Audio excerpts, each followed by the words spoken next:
as much as this looks really super easy, this thing is heavy and I've got to carry it, so my little arms hurt. And on top of that, I actually put a lot of downward pressure with this brush and this suction thing when I'm doing it to try and get all of the dirt out from the carpet. So it actually requires you to hold a fair bit of pressure on there in order to actually clean it thoroughly enough. So that's what I'm kind of at. So one arm is scrubbing, like really putting a lot of force behind my arm, holding it on there, and the other arm is holding this thing, which is probably about like 5 to 10 kilos. And when it's full of water on both sides, you've got the dual tanks. You've got the dirty tank on one side and the clean water tank on the other side. Yeah, it's fumey. So we're using a bleach water solution. In that we've got, it says, like, I'm not even really sure what the recipe is. I think it's like 1 part bleach, 10 parts water. We're doing like a lot of bleach, like half and half.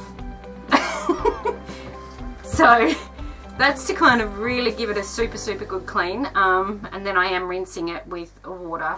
Yeah, so it's a long process, but we'll get there, so stay tuned.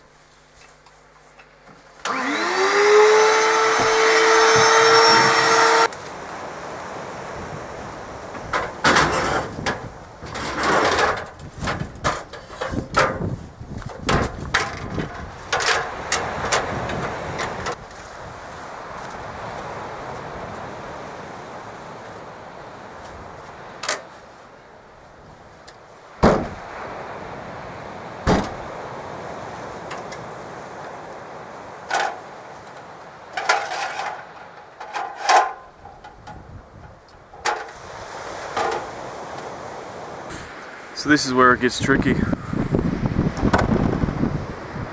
You got your male fitting, right? Then you have these 2 inserts. One of them is a female insert and the other one is a male insert. See that? Female, male. But this is where it's confusing. That's the female plug, right?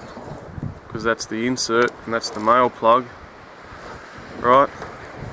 But the female plug uses the male insert and the male plug uses the female insert. What a head fuck, right? Yeah, go figure.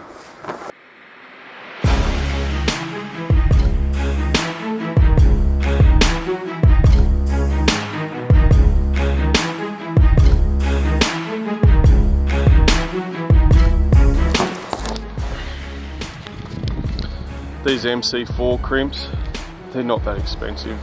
Special tool design so you can terminate your own solar panels. I needed to buy this, it cost me like 20 bucks off eBay, cheap as chips. But I needed to buy this because when I purchased like 10 solar panels for 200 watt solar panels for 600 bucks, yeah, bargain, right? But the yacht they came off, they were older panels and they had MC1 connectors. These are MC4 connectors, and these panels that I'm using all had MC1 connectors, so I had to cut the old connectors off and rewire them all with the new MC4 connectors so it all fit.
Okay, so I've got that ready to plug into the solar panel now. All I need to do is just make an extension that's long enough, flip that panel around, Bob's your uncle. In fact, I could probably flip that panel around now.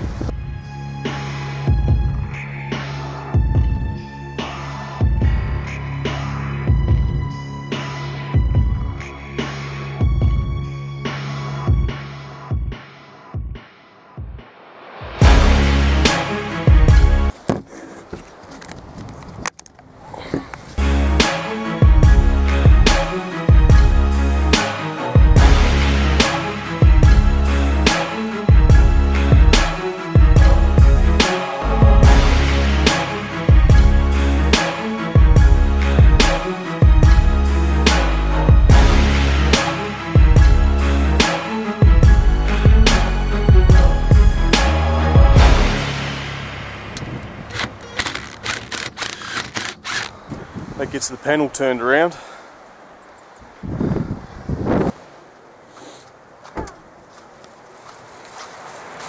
Ah, look out. We've got fizzy pairs. Toys from the reject shop. Yeah, fizzy pairs. And I've got a punching glove. Here you go, female blades. Insulated. Oh yeah. So yeah, they're the same as these guys, except So they've I'm got going to need the. to make my own fuse relays. Except they've got the hoods on them. Yep. Yeah. So that's fine. I even, like, I second guessed myself after I spoke to you on the phone, so I even went and asked them just to make sure. And there was those ones and red ones the same. And I was like, no, the red ones were for like 2.5mm wire. And I thought, well, these are blue, so I just should get the same colour, because these are for 4mm wire. So there's your wire. Just in time. Perfect. Thanks.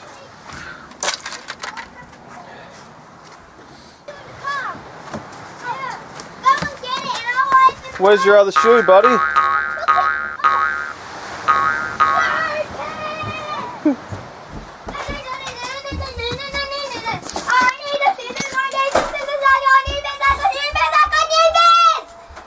What's so exciting? We got new pens and a new pens. Ah, Pez. Ah. New pens.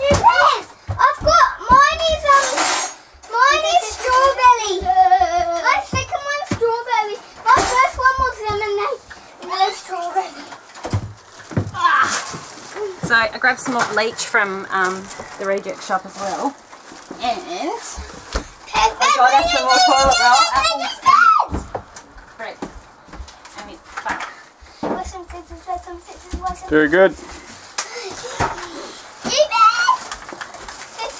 Wow, what do you say, honey? Thank you, Mummy. What's that? Put this open now. Let's see how it does. Okay. I'll give that 4 hours, Noah, before it's busted and it goes in the bin. Is it like the dog whiskey or something? Oh. So I don't really care. Here, punch the screen with it.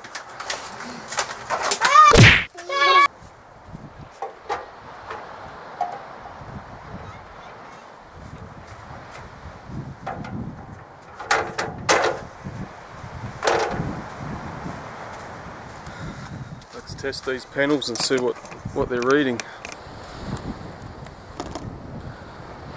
First we want to test volts. So we leave the negative in the comms section for volts and amps. We bring the positive over to the volts side. I've got it set on 200. It goes up to 200 volts. Negative in the negative, positive, positive. So we have a reading of 31.4 volts.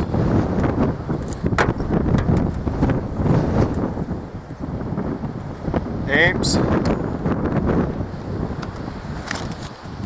Leave the comms where it is, move the positive from volts to amps, turn the meter down to amp, This particular meter only goes up to 10 amps, but I think that's enough for this panel.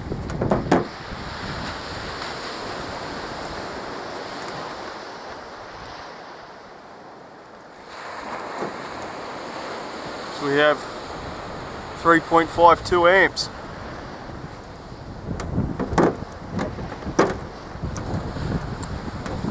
Okay, so the panel, that one particular panel reads, what was it, 31 or 32 volts and 3.52 amps. I'll have to check the specifications, but that sounds about right to me. So what I want to make is one of these fuse setups, and I want to plumb this fuse line into the positive line of the solar panel. So if that solar panel is short-circuited, or does short-circuit because of that screw later on, the fuse is going to pop instead of the actual charge controller. But to make this, I'm just going to use two of these. These are just insulated female blades, so I'll plumb positive wire from the solar panel onto one, and then continue my positive wire feed into the charge controller. A blade fuse,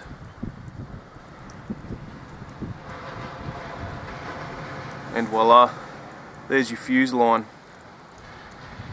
So that little 20-cent fuse is going to save you bacon, save hundreds and thousands of dollars worth of expensive, sensitive electronic equipment. Positive line of the solar panel.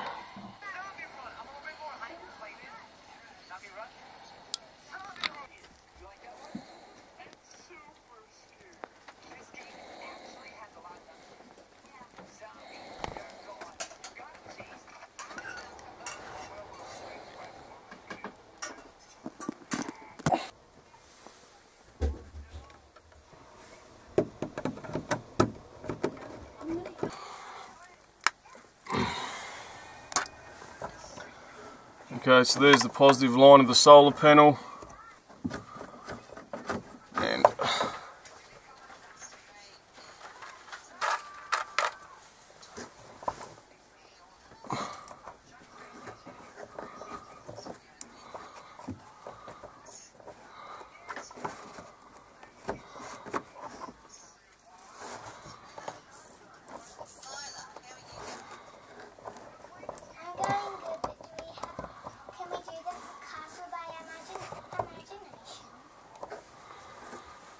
so now the positive line of the solar panel is protected by a fuse. If in the event there is a short circuit, that fuse is going to go, and the charge controller, it's going to save the charge controller.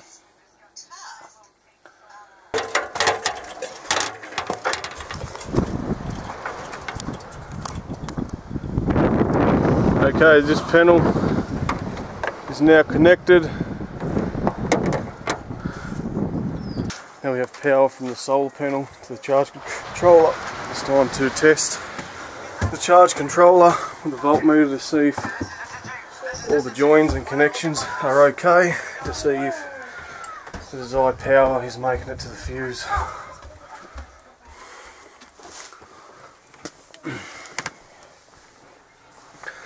Nothing's burnt up so far, so that's a good sign.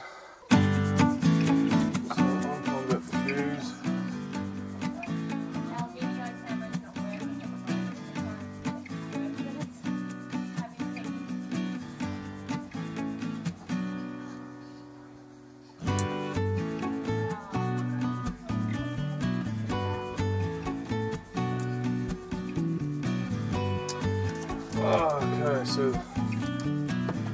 the amps are 3.54 amps.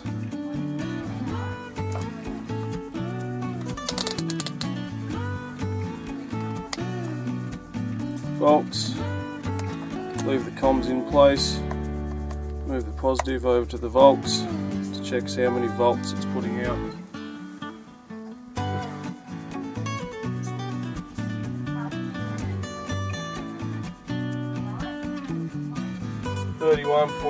.3 volts.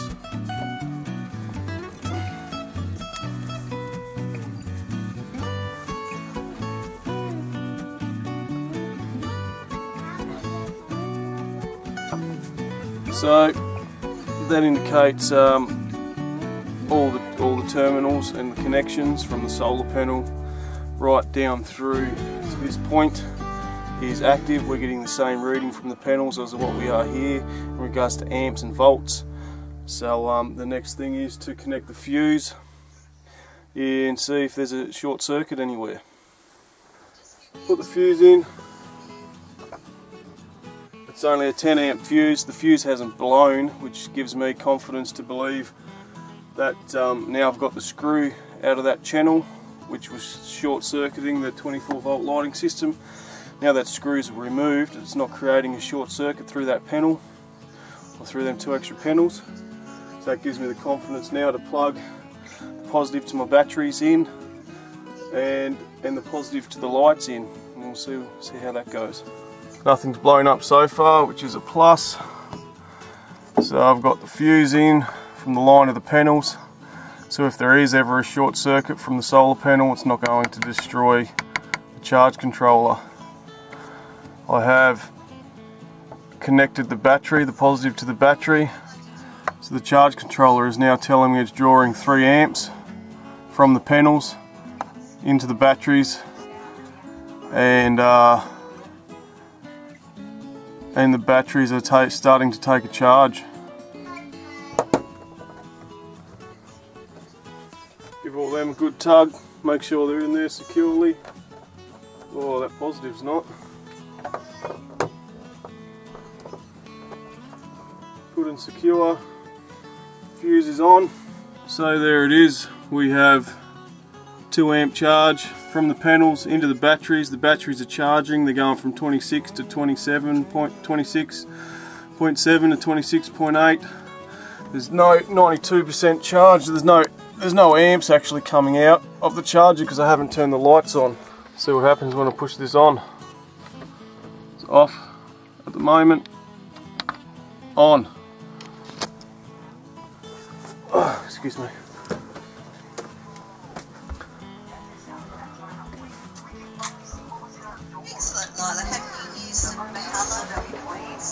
So that has lit up the bus. It's got all these main lights on, which is a positive.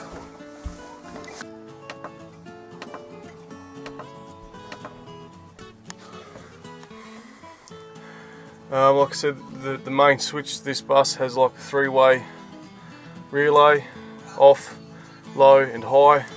High lights up both the bulbs, but it's a lot more complicated to tap into that relay and all that mechanism.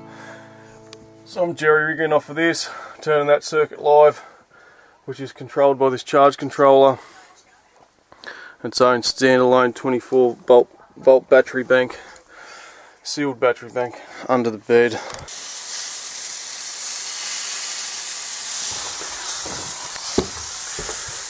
Quick update with the tapping into the bus lights.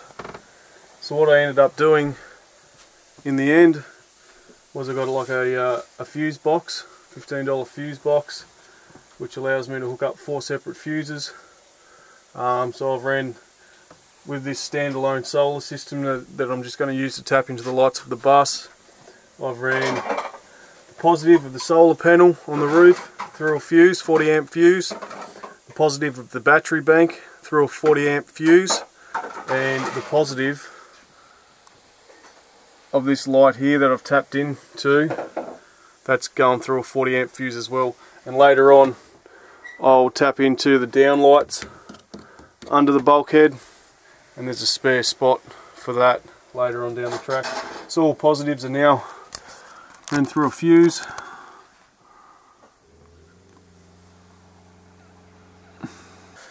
It's not the prettiest, I'm not a professional electrician, but it will do the job.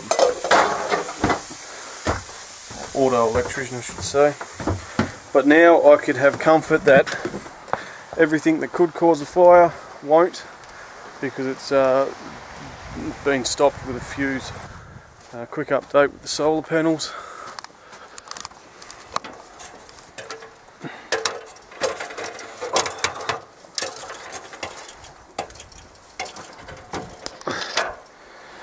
So Initially I had four 200 watt panels. 1, 2, 3, 4, 2, 4, 6, 800 watts of power. But the charge controller can only handle 770 watts of power or 100 volts open circuit.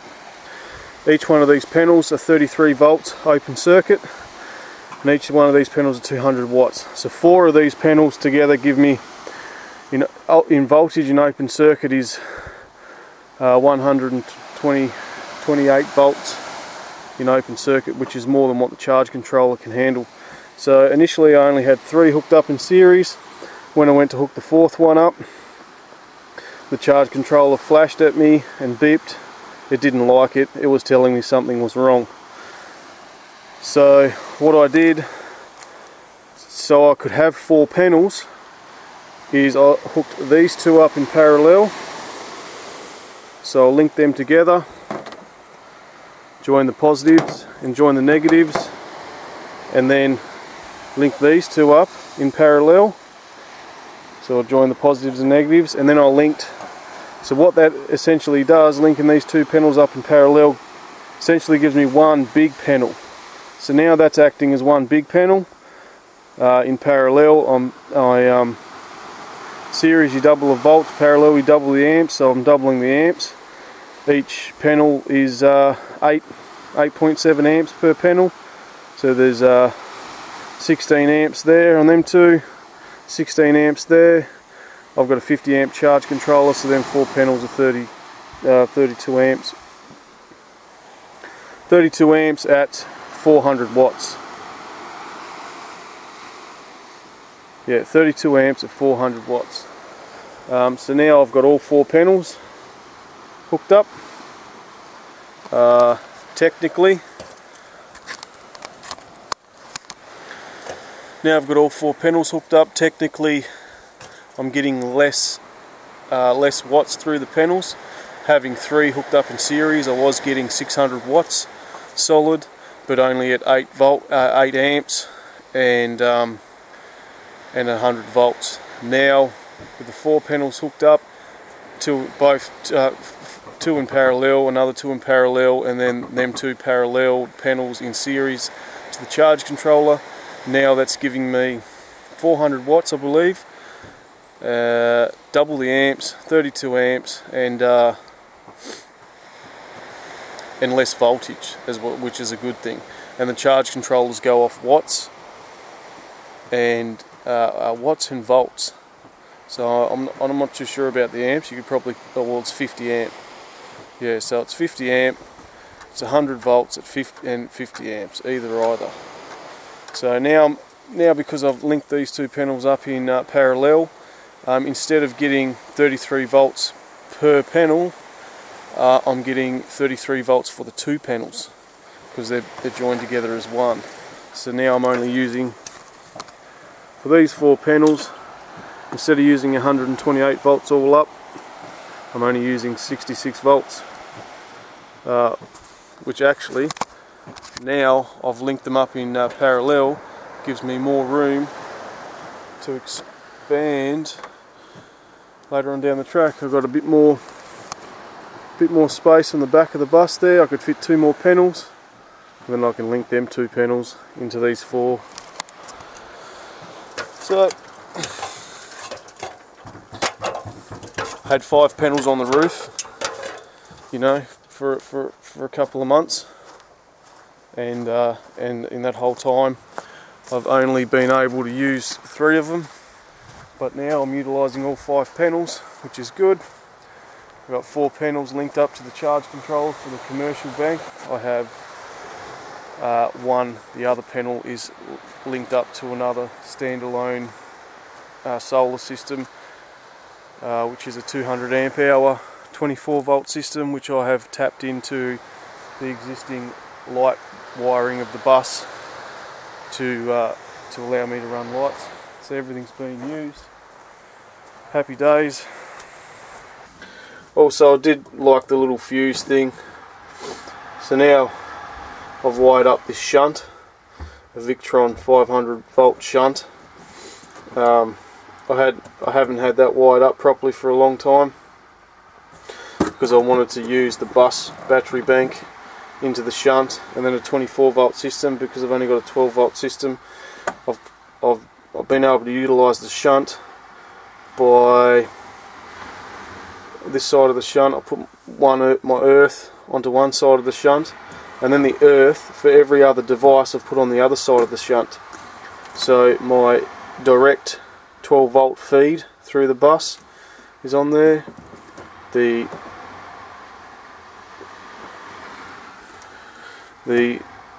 negative from the batteries, what's that? The negative from the inverter is on there, and the negative from the charge controller is on there. So what this device does is I have my inverter, negative of the inverter, negative of the charge controller, and the direct negative for the 12 volt system, all wired through this Victron shunt. Now this shunt actually monitors all the amp hours that I'm using via these three devices, and all the amp hours that I'm consuming as well from the charge controller from the sun. So that just gives me an idea to better monitor my system. Also just tapped into the positive lead of the battery bank, of the solar panel on the roof, tapped into the positive lead, and just put just a basic fuse on that positive lead. So now if there ever is a short circuit from the solar panels, you know, it's got to get through this fuse and then through this residual current device, and then yeah, before it blows up the charge controller. Okay.